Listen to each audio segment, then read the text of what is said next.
foreign correspondent Fergal Keane to speak and to give a keynote seemed an obvious choice for several reasons. He has the byline. He was the BBC's Asia correspondent who reported on the handover to China in 1997. I noted that the last governor, Chris Patten, actually opened your conference centre and he features little in the film. He has a great love of Hong Kong as well, Fergal, so he was delighted to, and in fact really wanted to do the keynote. More than that though, he's also a journalist who cares deeply about his craft, his role, his responsibilities, and the impact of journalism on society. So we asked him, 21 years on from his time in Hong Kong, to share his reflections on the state of journalism with us here today. He does this as a man who spent his life reporting war and conflict, and most notably the genocide in Rwanda, which had a profound effect on him personally, which he talks about, and for which he won many awards, though he's not the sort of person who gets particularly hung up on that and doesn't want to be noted necessarily for the awards that he has won. As he was recently appointed BBC's Africa editor, he's currently working in the incredibly challenging situation in Somalia, and he's actually at the moment on the tarmac trying to get out to Nairobi. But I caught up with him a few weeks ago in London and spent the day with him, and we made this film together, and he was very keen within it to address students, particularly the next generation of storytellers. So it strikes that tone. I'd like you to sort of take that on board as you watch it. And part of the film is directly addressed to them, to you, to those of you in the room who are students. Waving at me there. And we'll share it on the website as a resource so that many more students can engage with it beyond this site. So I just want to signpost a couple of key themes to look for, which we hope to pick up within a short discussion after the film, which is about just half an hour. He talks about the importance of accountability, our responsibility to speak truth to power, the issues of freedom and diversity, the dangers of stereotyping and othering, and the crucial importance of empathy and humanity, all things that we've been talking about for the last day and a half. He also talks about the need for journalists to have a very strong sense of self. And that in a world where we're now sorted by diverse and many difficult challenges. So more widely than journalism, these are arguably important themes for media literacy debates around the world. They pose fundamental questions about how we communicate with each other and, importantly, how we treat each other. So if journalism can be seen as the most human activity, which I have to admit I believe it is, as a journalist, I'm delighted to present Fergal Keane as one of the finest examples of the most human of journalists, who says that he is simply trying to show us what it's like to stand where I do and see the things I see. Hence the title of this film we decided should be From Where I Stand.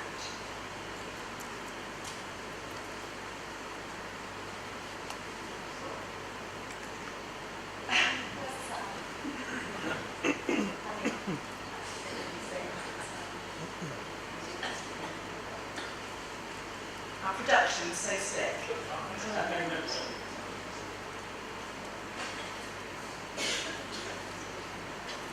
Hong Kong is a hugely important place to me, both in personal terms, but also in terms of my development as a journalist.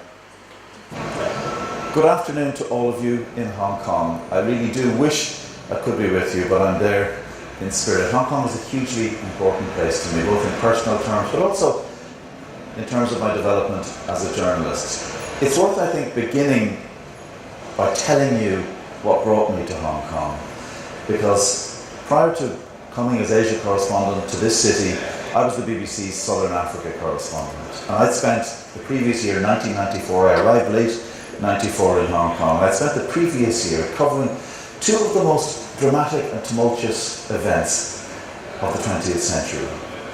And they shaped hugely how I see my role as a journalist. And they shaped very much the way I think I behaved as a journalist when I came to Hong Kong as the BBC's Asia correspondent. They still shape how I see my role and the purpose of journalism. And the first was in April and May of 1994, the first democratic election in South Africa, the transition from apartheid, from that system of racial discrimination to a world in which black, white, Asian would all exist on an equal basis under one sky. It was also, of course, a time of revolution in terms of the media in South Africa, because we had gone from a situation where I would have to go illegally into the country, acting undercover, pretending to be a tourist. And so it went from that to a completely open media environment. From prisoner to president, Nelson Mandela is elected by South Africa's new parliament.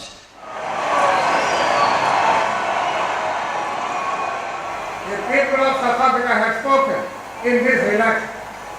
They want change, and change is what they will get.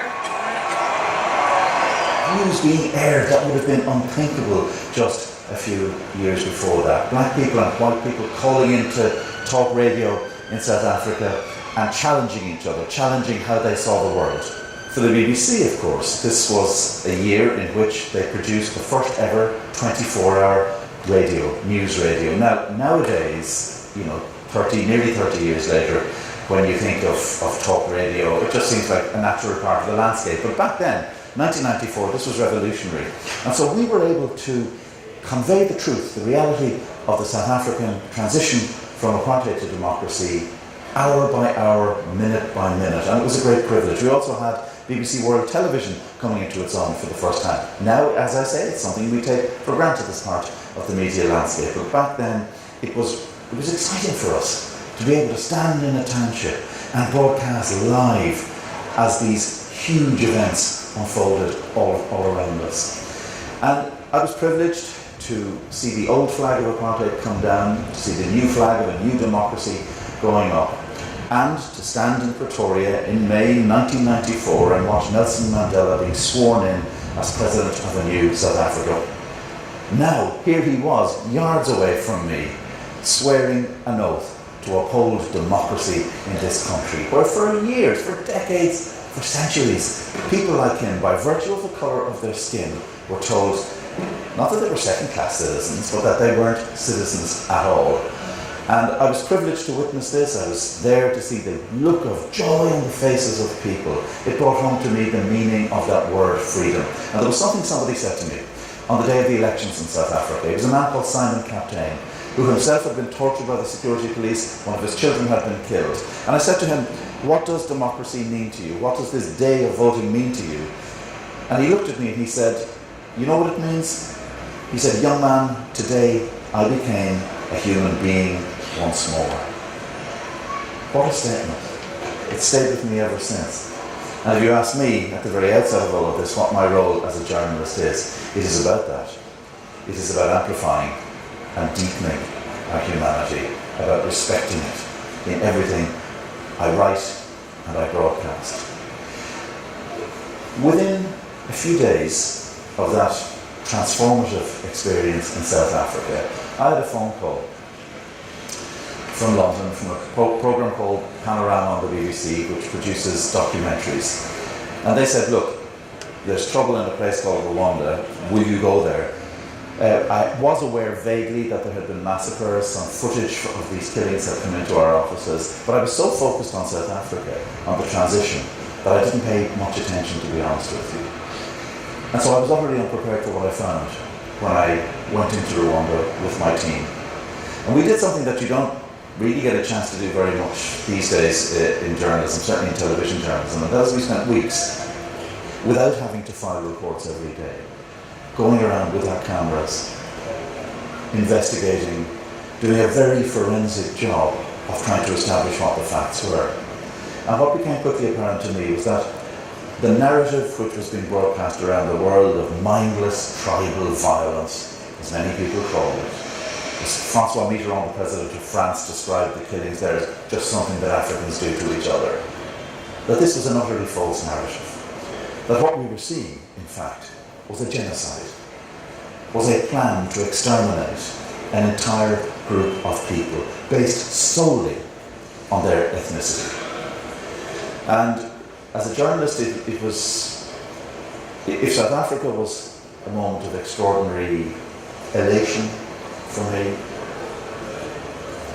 Rwanda was and remains an experience of the most profound sadness and indeed of trauma.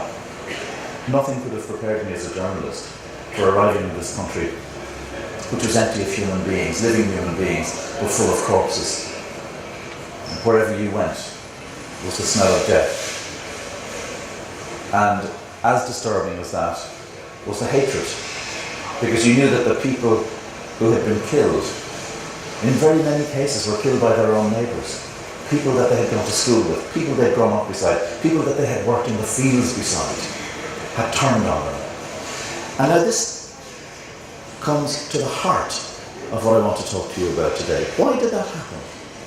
Why did a man who had grown up beside a family pick up an axe, or a club, or a spear, and butcher those people? Why did that happen? Now, there were many complex reasons for the Rwandan genocide. You had a civil war. You had deep poverty, the collapse in coffee prices, for example, which helped to reduce the living standards of many tens of thousands of people. But one of the critical factors was the use and abuse of media by those forces who wanted to set populations against each other. And I was in Rwanda when you had a radio station, Radio Keane, preaching hatred. This was the station which broadcast lists of people who were to be targeted, which said the graves are only half full, who will help us to fill them? You had a newspaper, Kangura, which preached hatred against people. And you know, when this happens again and again, and when people see that the state, not only does it not interfere to stop hate speech, but it actively encourages it, you then suddenly have the normalization of hatred, and you have the subversion of people's better instincts. And that is what happened in Rwanda. And you had out in the countryside a peasantry, impoverished, fearful of the civil war, getting a message day by day that if only they could get rid of the minority, then you would live in essentially a new paradise. Because at the root of the idea of genocide, as the Canadian academic Michael Ignatieff has pointed out, is the idea of utopia. And who doesn't want to live in a world without enemies, as he puts it? Of course, it's a fallacy. It's a toxic fallacy. Our world is diverse. It thrives on its difference. And at its best, the world that we live in becomes better because of the differences that we bring to each other, the exchanges that we make, whether it's in trade, whether it's in culture. In so many different areas, diversity is what makes us stronger as human beings. And that is critical in terms of the way I see our role as journalists. Hong Kong was my first assignment after the Rwandan genocide, and I arrived in the city in December 1994, I think still quite traumatized by my experience in Rwanda. And at first I was alienated from Hong Kong because I made the mistake of thinking this place is just about the money. That's all they care about. How wrong could I have been? Because the truth was, Hong Kong was everything that I've just been preaching to you about. It was an international city, an open city, a city that absorbed the influences of many, many places without ever losing its essential character. And of course it was a place of a free media. It had struggled against the restraints imposed before, in previous decades, under colonial rule, and had emerged with a very vibrant, rumbustious, one could say, media scene, represented by people like Jimmy Lai and Apple Daly, the cartoonist Anna Chung, many, many others.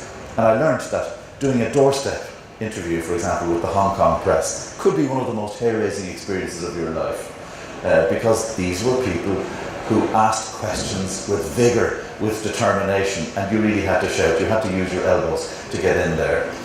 That was the professional side of it. On a personal side, Hong Kong was a place where I believe I recovered from the trauma of Rwanda. Why was that? The positivity of the city, that vibrancy I referred to a moment ago. And of course it was the place where my son was born. Daniel Patrick Alexander Keane was born in Hong Kong in February 1996. And within a few days of his being born, I was asked to write a piece of journalism about what it was like to live in Hong Kong as a foreign correspondent and to see your child born there. And exhausted, I I sat down and I wrote what is known as Letter to Daniel. I'm going to read you an extract from that now.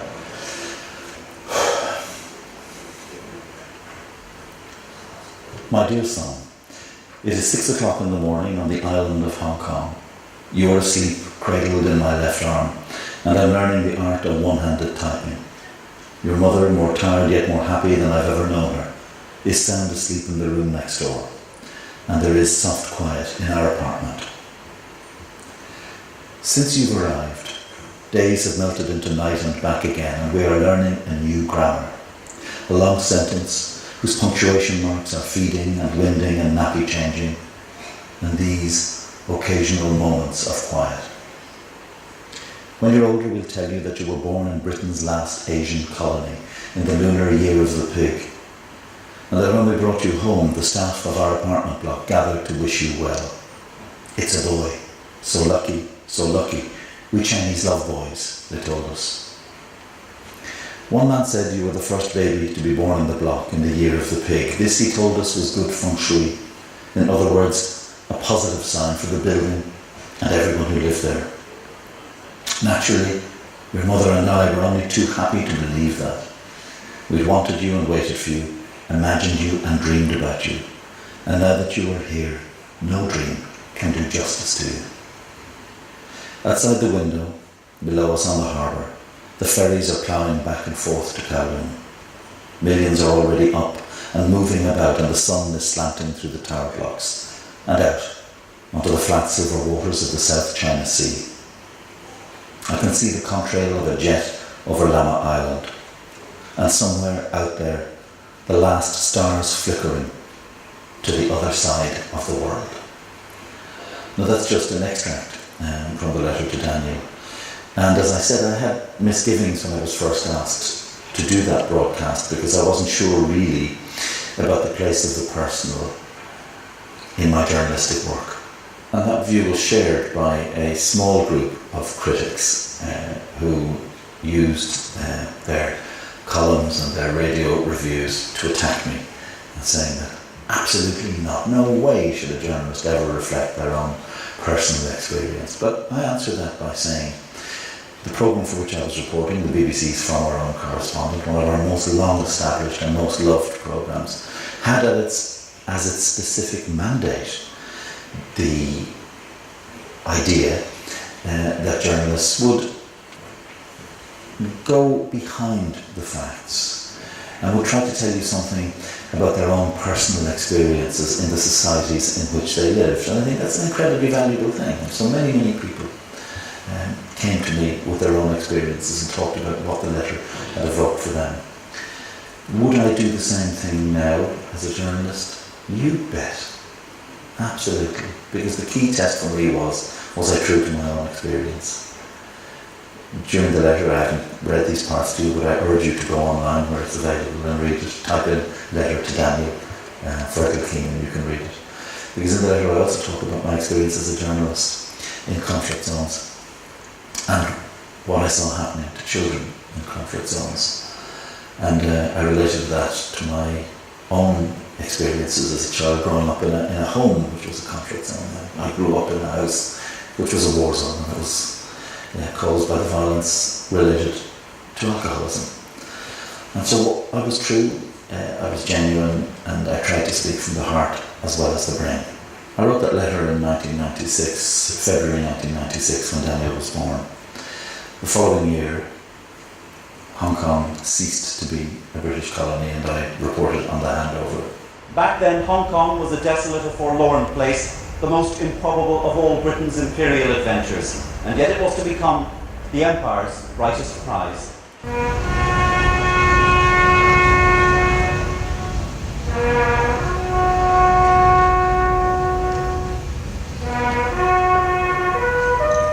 This was a moment he had long prepared for, and yet when the last post was sounded, Governor Chris Patten struggled to contain his feelings. When I look back at our journalism then, I think it was definitely suffused with nostalgia, not for the British Empire, but for what we sensed was passing. And that was a period in Hong Kong's life where so many freedoms were respected. It was a period of openness, and where all kinds of debates and discussions were possible. And I had a sense, as I looked out the morning after the handover, and I saw helicopters of the People's Liberation Army flying up the river. I could see that from my apartment. And I had a sense that things were going to change. And it wasn't going to be a sudden dramatic clampdown, but more the slow erosion, or the attempt to erode essential freedoms that people had enjoyed. And part of that was to do, a big part of that was to do with freedom of speech. And, you know, a big mistake is often made by thinking that all you need to do is introduce draconian legislation to get rid of freedom of speech or to attack freedom of the press. No. By far the more pernicious, and in many ways the more effective, is what you can do with people's minds. And that is to convince them that the power that they are facing is so great and potentially so malevolent that they had better learn to change what they say and how they say it. That they had better step back and reflect. It's what I call the chilling effect that takes place when journalism is confronted with immense power, and the kind of power that the Communist Party of China enjoys. And if you look, for example, at our changed media landscape, there is certainly a great deal more freedom in much of the world. Social media has ensured that. But if you look at the environment in which many of you are going to have to operate, and that is in the shadow of Beijing, in the shadow of a government which sees control of social media as essential to its greater political and social control, you really do face a massive battle in the years ahead. And it is going to take courage on your part and determination on your part. Certainly in what you broadcast, what you write, but also in the conversations that you have with yourself. Whatever you do, do not get into the business of saying that, well, it would be better, it would be more convenient if I didn't broadcast this truth, if I didn't ask these tough questions, because it's better for society. No, it is not. Freedom, people's rights to have an accountable government, to have free education, to have all of the things that currently some of you may take for granted, they depend on you asking those tough questions, on making those broadcasts which will make people in power feel uncomfortable. Don't ever get into the business of questioning whether you really should be telling the truth. No, you have one fundamental obligation as journalists, and that is to tell it as best you possibly can. I've spoken to you about your responsibility to speak truth to power, but I also want to talk about your responsibilities as people who happen to practice the craft of journalism. Because I believe you owe an immense responsibility to those whom you encounter in the course of your journalistic work. And that strikes me particularly when I operate in Africa, which is now my principal work. I'm the BBC's Africa editor. For decades, ever since the end of colonialism, that continent has suffered from a very Eurocentric or Western-centric kind of reportage. And I don't doubt that many Asians who look at how Asia is reported, many Chinese people who see how China has historically been reported, could make some of the same complaints. In other words, you get a process, often by white, middle-aged journalists, people like me, of othering. In other words, seeing you through the prism, whether you're African, whether you're Chinese, seeing you through the prism of our own background, our own cultural preconceptions, and often through stereotype. There was implanted in the Western mind an image of Africa as a place where there was only massacre, where there was only famine. The fly-speckled baby with hand outreached looking for Western help became the dominant image, and the idea that Westerners were the saviours of Africans, that became so heavily implanted.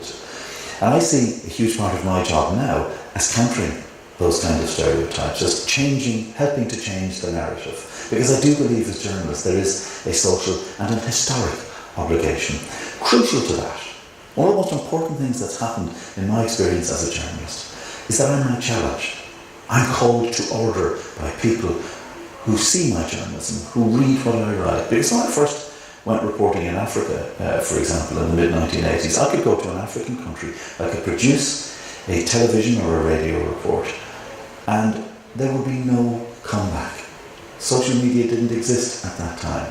Now, if I produce a television report for the BBC, it's immediately put out on social media, on Twitter, and within minutes of it being seen, people are coming back at me, challenging me, saying, I disagree with you, or saying, from my point of view, you've got that wrong. And it takes a thick skin to put up with that. But overall, do I believe, in spite of the hateful stuff that is occasionally sent in my direction, do I believe that the kind of accountability through social media is not only important, but justified? Absolutely, I do. We journalists have got to be willing to be challenged and confronted, just as much as we challenge those who are in power, because we have a hugely powerful position in terms of framing the debates that go on in our world at the moment, but also the narrative, the way in which other people are seen. We have got to resist, always, any tendency towards othering, towards stereotyping. It's a fundamental responsibility. I'm here in the heart of the BBC's newsroom in central London. We've hundreds of journalists all around me here working on BBC's domestic news, on its world news, sports, weather, online, television, radio, reaching millions of people across the globe. Now, every time I walk in here, I'm aware of the power that we have and of the obligation to get it right. But is that very different from the feeling that I had when I walked up the stairs of the Limerick Leader and Chronicle in Limerick City in Ireland over 30 years ago when I began my career as a journalist? And back then, of course, it was a very different technological environment. You were lucky to have access to a typewriter and to a telephone, because there were usually 4 or 5 other journalists who were clambering to get hold of the same resources. But the fundamental of the job was the same, and that was trying to sift what is true from what is false, trying to spot where we were being manipulated, where there were falsehoods, distortions, where there was what is now known as fake news. It was the same then as it is now. The big difference, of course, is the amount of information coming at us. Into this building every day you have a veritable tidal wave of text, of video images, of sound, and all of that demands the most rigorous scrutiny. Why? Well, in a world with so much information and with such immediacy of information, there are many, many people, from warlords in the African bush to powerful presidents in world capitals, who have a very strong vested interest in trying to manipulate organisations like ours. And they will use all of the techniques of modern journalism, all of the technology of modern journalism, to try and get their message across, and to try, on some occasions, and distort and manipulate. And so here in the BBC we have verification units whose specific job it is to go through, particularly the video images that come through to us. It's to spot the fakery, but it's also to take footage that comes in, people send it in on mobile phones and by other means, and to spot what can be real gems of journalism. Images, pieces of sound that challenge how, for example, a particular conflict is seen. You could look at the modern media landscape with the amount of fake news that is now everywhere and become depressed. But I would counsel some optimism. Strange to hear a war correspondent saying that, but I would. Why? Because I think there's a great fight back going on, and as much as there are dangers attached to the new technologies and the kind of immediacy that we have become used to in terms of the transfer and flow of information, there are also huge opportunities. And what I want to show you next is an example of how a piece of video which appeared on social media can be taken by responsible journalists. And bear in mind that this piece of video you're about to see was initially dismissed by the government of Cameroon as nothing but fake news. It's very graphic. It's to do with the killing of 2 women and their children by government soldiers. But the BBC Africa I-Team took this and, using the modern technology, challenged the notion of fake news.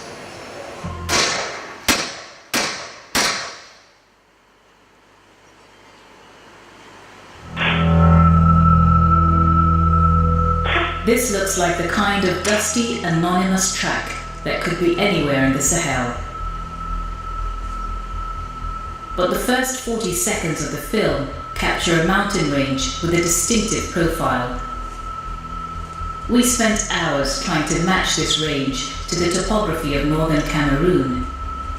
And then, in late July, we received a tip-off from a Cameroonian source.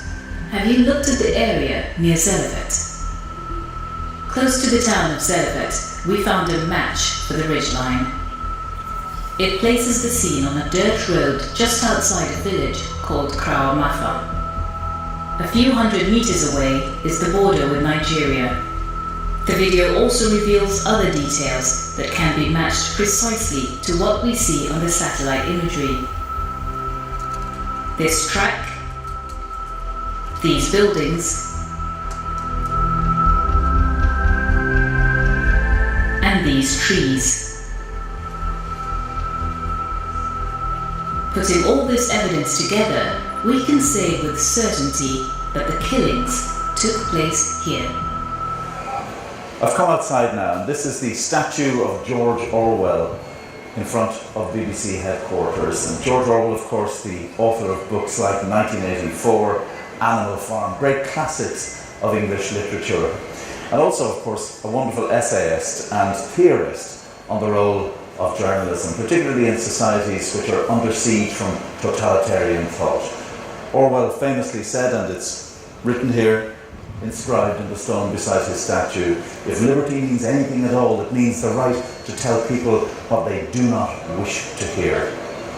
And that's certainly true if you're challenging the Communist Party of China, if you're challenging Donald Trump, if you're challenging Vladimir Putin. But it's also important that you challenge yourself. Far too often nowadays I encounter people coming into journalism who believe all that matters is that they have an opinion, a strongly held opinion on a particular issue. No. What matters is that you rigorously investigate your own opinions.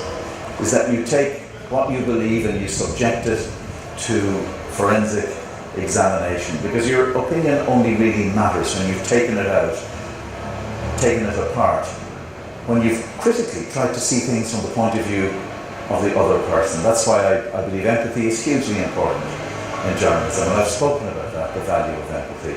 But trust me, when you go out there into the media marketplace, you're going to be assaulted by all the things that I've spoken about, the fake news, the manipulation, the distortion, the people who want to be your friends so that you will convey their particular point of view. It's a great seductive offer, the idea that people in power will bring you in, will make you feel that they're giving you secrets, that in some sense you're part of the power structure, of the power establishment. You never are, you never can be. It's not your job.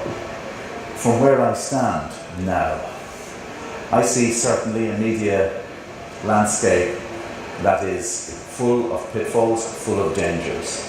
But I'm also fundamentally an optimist, and that may seem a strange thing for a man who spent so much of his life in conflict zones, watching the worst of what people can do to each other, watching the relentless lying, scheming, manipulating of governments and of people in power, and not all of them dictatorships. In spite of all of that, I remain an optimist because of the human decency that I see whenever I travel to an African conflict zone, whenever I come to your part of the world and just interact with people on a day-to-day basis. I really do fundamentally believe in the goodness of humanity. That's the message I've taken away from all these years as a journalist.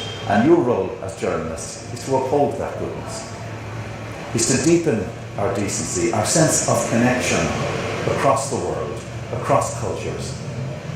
Thank you.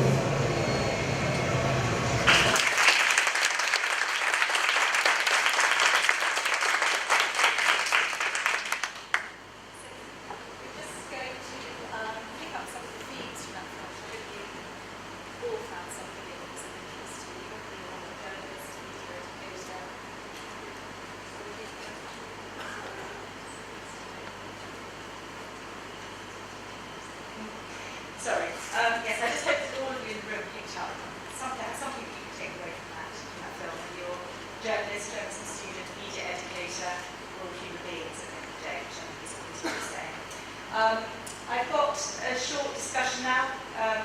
which really I would hope would mean that we could have a conversation with all of you, but just 3 members of faculty from various parts of Hong Kong, Donna, too, Alice Lee, who we know very well, and Ray Lee, who actually also has a byline. He's a BBC former World Service producer and reporter from the China section. So I'm going to turn the slide off.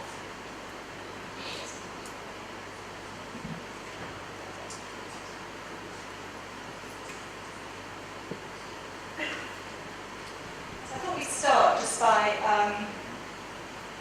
just wanted to ask each of the people who kindly joined me here, really what they took away from that, what message they, as educators, have taken away from that on behalf of their students, and then to throw things open to the floor, and maybe we could have a conversation between us about any of the things that interested you. So let's start with you. Yes. Press the... Okay. Hi. I think, to me, when he mentions that it's very important to challenge ourselves, especially because I feel that many young people, or also adults, older people too, are very opinionated, and I think it's very important to remember to investigate how our opinions are formed. And somehow I think this social media landscape or new media environment is really very heavily. Many people are always expressing some kinds of opinions without verification or fact-checking, or people just react to whatever happening around the earth. So I think this part is particularly speaking to me, and also I would like to relay back to my students about this point, because sometimes when I see my students reacting very quickly on Facebook to certain events, I have a feeling that, I don't understand why people can formulate an opinion so fast. And I think this is a form of media literacy to be able to take back a step, to really look into the things that are, in front of us before making any comments. And so this is the point I want to share with you. Thank you. I think you'd be very happy to think that we were taking that away. And I agree, there are wider media literacy points there, definitely, aren't there? The idea that if you have an opinion, that's sufficient to interrogate it is sufficient. Well, I think it touched me most is the last part, of his talk. It's about his belief in humanity. Yeah, so no matter how the world is deteriorating, okay, and how bad the politician is, we still have to believe in humanity. And also, of course, about the importance of as a journalistic profession, to seek truth. Yeah, and so in that, in our department, because I'm the head of Department of Journalism at Hong Kong BU, yeah, so I always talk to my students. We hold on two principles. The first principle is professionalism. The second principle is to safeguard press freedom. Regarding professionalism, that means we have to report news accurately, objectively, and fairly. Yeah, so that's why, in particular in these 2 years, we strengthen our courses in media ethics and law. And I think that is extremely important in a post-truth era.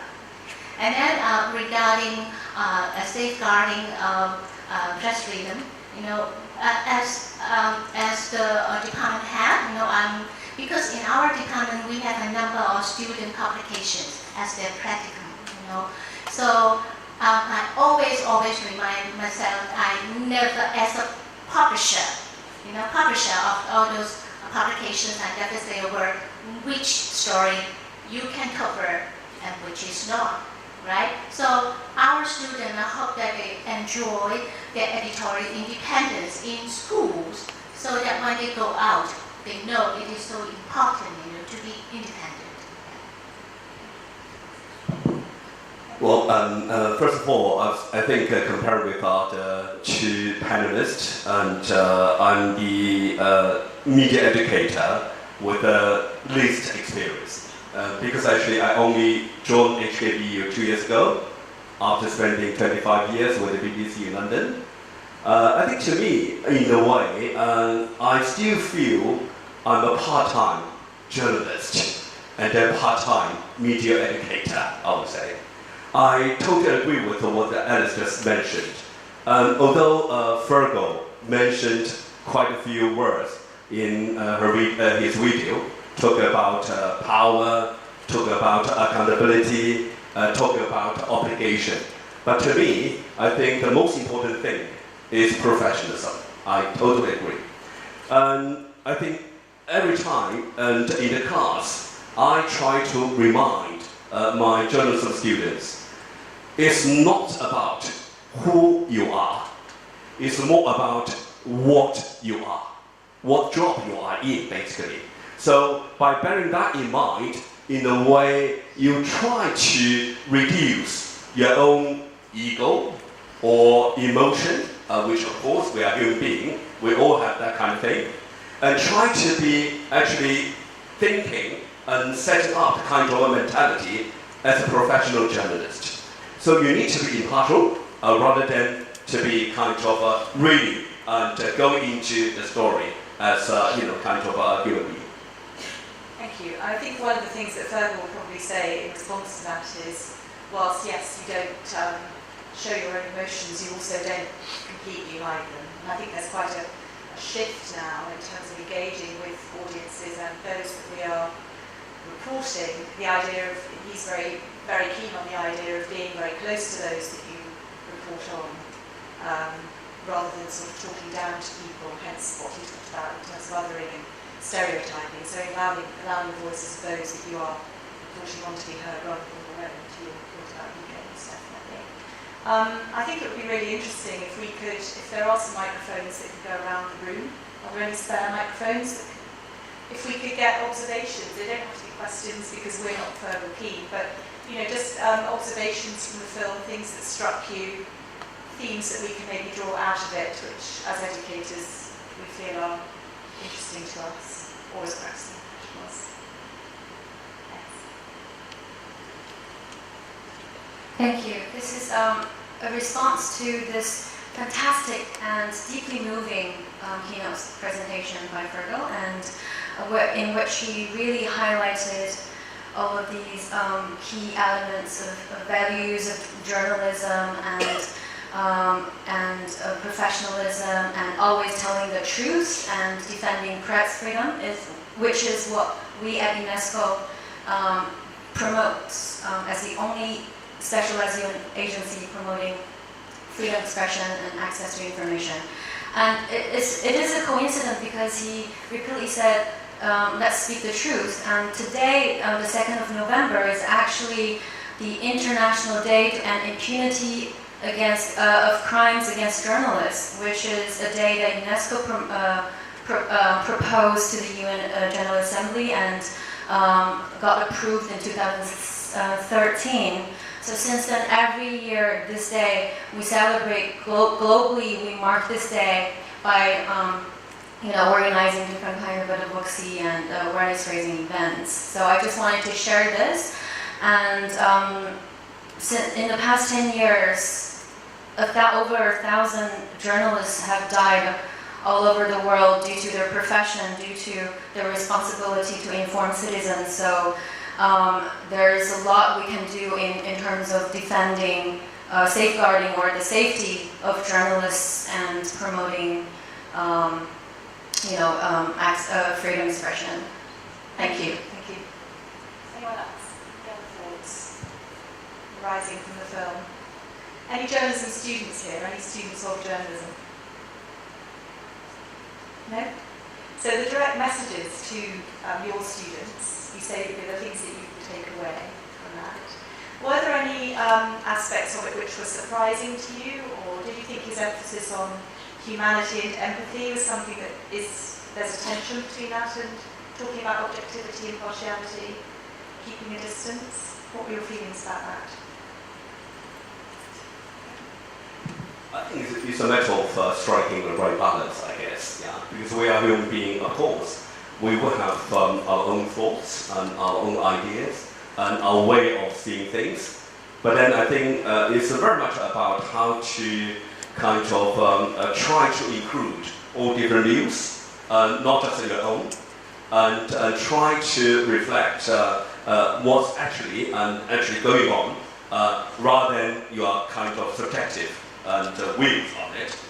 It's not easy, and of course it's easy to say, but then when you really put in a kind of a situation, and also if you are under time pressure nowadays, it's sometimes not easy. And but I think again, I always believe if you have a basic belief in your profession, and that's something you could actually overcome. And but then I know you have to keep reminding yourself for doing that.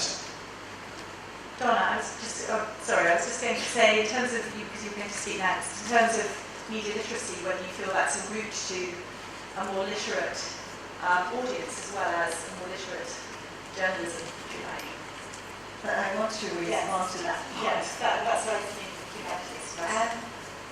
Because I'm thinking about what he said, it's a very personal reflection, and so I don't see any contradictions, in terms of objectivity or subjectivity things, because he has been a very experienced journalist and has walked through different and has collected a lot of experience. And I was just thinking about there are much more resources for both journalists and ordinary people nowadays. Like, it's quite fun to see that video about how to find the place for the killing. And I think now we are all more equipped to be detectives. We can find, we can investigate things, and even ordinary audience can do it at our home. So, it's both challenging to, I think it can be challenging to journalists too, because journalists are not the only people who are doing this job, because many laymen are actually doing it at home, and they are kind of media literate without any specific formal training. And so this is a very complicated story. If he is here, maybe we can have a more in-depth dialogue.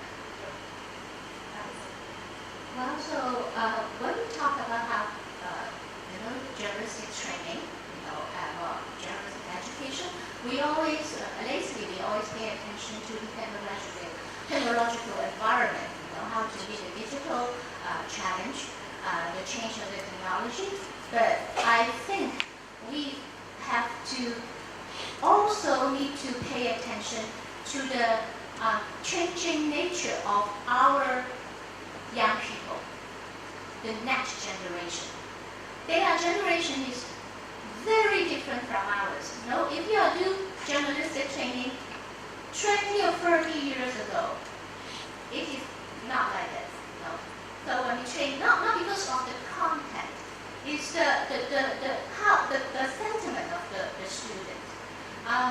Recently, I've done the research on next generation, and some of the student participants are basically journalism students. And I found the students nowadays, they told us, that because of the internet, they see the world. Because in the past, when they were young, they have not a lot of opportunity, to know a lot of things about the United States election, the democracy, or we talk about the killing, in South in Africa. But right now, they have the internet, and they have all kinds of access to those information, and they see and they know what does it mean by democracy, what does it mean by human rights. So I sense that this generation, they have a very, very strong sense of social justice. Yeah. So that's why and on the other side, they do not respect authority because they don't trust it. So when I interview the young people here in Hong Kong, they said, well, I do not trust them because they do not represent me. Okay. So they also don't believe in their parents. Yeah, because they think their parents are basically not as smart as them. Okay. So that's why, so I think Raymond just mentioned about strike values. I think the young people nowadays, they are too much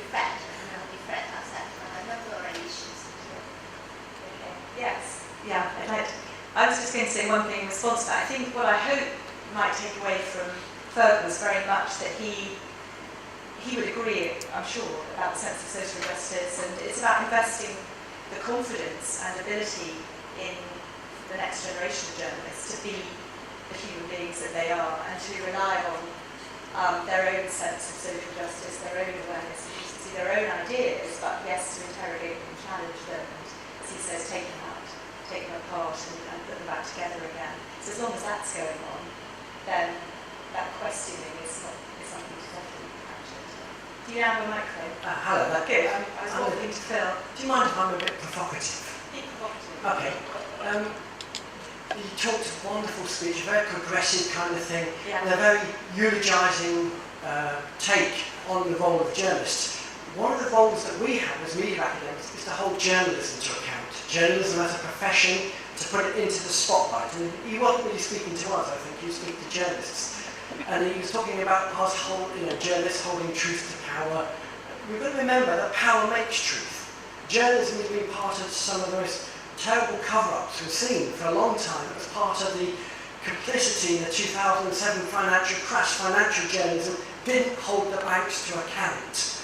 In the UK we had Leveson, massive cover-ups, massive poor practice on journalism. And I think one of the key aspects of journalism education is it really needs to be a bit more self-reflective about the part that journalism has played in some of the problems we've got today. Fox News is staffed by professional journalists. They were part of this problem. The Daily Mail, the Sun newspaper, these terrible vehicles that create awful forms of social constructions are professional journalists that have been to university, that we have trained. Sorry, there you go. Yeah.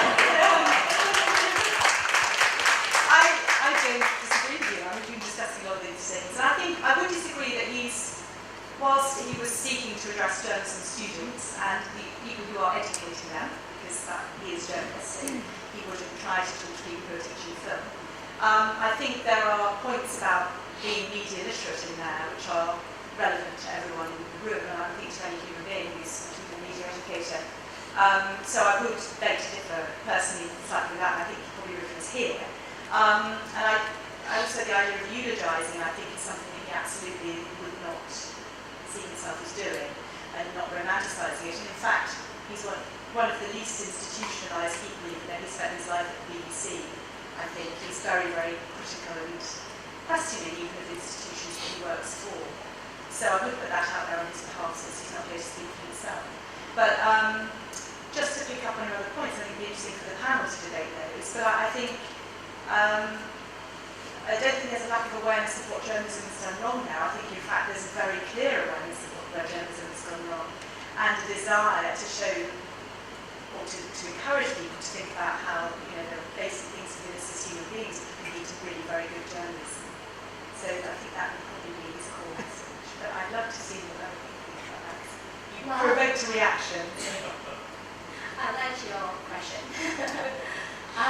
Well, in Hong Kong, we have a number of sensational newspaper. We call they're very sensational newspaper. So yes, we trained our students, and they have jobs there, and they become sensational journalists. Okay, and a lot of people will come to me and say, "Oh, you are teaching. Your education is useless." Okay, so then I won't think that way. Yeah, because I think on our part, we'll try our best, to train them well, to tell them what is a real professional journalist. You have to stick to ethics. You have to stick to law. But, well, I understand that when they go to the workplace, they have to listen to the boss sometimes.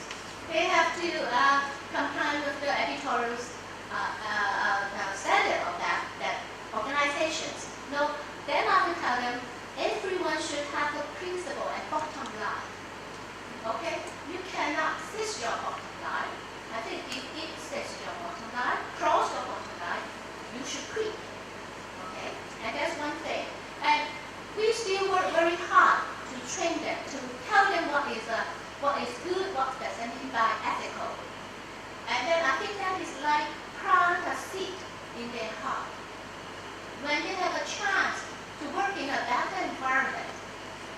can do it well.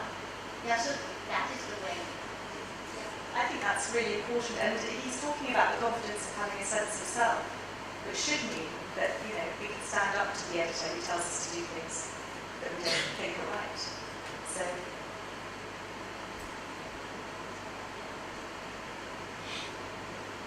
I was interested when Fergal Keane talked about the need, the vital need for journalists to speak truth to power, and where he quotes the need to challenge, in particular, the Communist Party in China. I was going to ask the panel here, where are we with press freedom in China and Hong Kong, and are we able to teach our journalism students to challenge the Communist Party of China? You'd like to say that one? Well, first of all, we all know what's going on in China, and still one-party rule. There's a very serious issue of content, or I would say press censorship going on. Or some people will argue that the situation is getting worse over the last few years. So it's not a good thing right now in mainland China. Whereas in Hong Kong, and we have so-called protection of one country, two systems. However, we are really worried about self-censorship going on in the press industry. In fact, it's fair to say nowadays not many newspapers or media organizations in Hong Kong are really free of self-censorship. So which means actually we don't have many, I would say, free voices in Hong Kong right now, which is very sad. Yeah. However, I think if you look at professional journalists, perhaps the story will be slightly different. There are still some journalists fighting for the press freedom, and they are really fighting, I would say, fighting really hard. Although sometimes they will get a disappointment when the stories they try to get published were stopped by the, say, editors or even owners of the press. I think in a way highlighting that we can't take press freedom for granted. And it's something we need to fight. We really need to kind of maintain our battle or effort and to make it happen. If we don't care, nobody actually will give a damn. We have 1 minute. It's very much like, the broadcast mentality here for Donna to finish. It just occurs to me that journalists are having really harsh times, because when we talk about professionalism, like in Hong Kong, there are a few Facebook fan pages I like, and they always pick out journalists' errors, and make fun of them. And it is very embarrassing because they make funny mistakes, and sometimes it's about truth, also fact-checking. And I think this is a challenge to journalists, professionalism, because it's reminding everyone that they also make mistakes. And on the other hand, journalists are under a lot of pressures, like self-censorship. But in this regard, I sometimes think that social media are serving some interesting functions to support journalists. On the one hand, it is giving some reminders that, we are looking at your work, so don't make mistakes. And on the other hand, social media, ordinary people are reacting or making responses, and in a way to protect journalists and also to give some support. So it comes back to media literacy and this conference. And I think news literacy is very important to general public. And what I feel more worried about is that people are losing confidence or losing interest in news at all. Like when I asked my students what newspapers they read, a few years back they told me they read Yahoo. And I said, Yahoo News is not a newspaper, it's in Porto, okay? And then now they don't care they don't really care about the names of the newspapers, because it just, when news are important, they come to them. So they are losing, basic literacy about what newspapers are credible and what might provide fake news. So I think this is what our conference is essentially about, how we can create and cultivate a revived sense of news or news literacy. Thank you. Well, I really hope that Fergal Keane, having evoked a bit of a reaction as well, will have done a bit of that tonight today, and we now have to move to the next session. Thank you very much.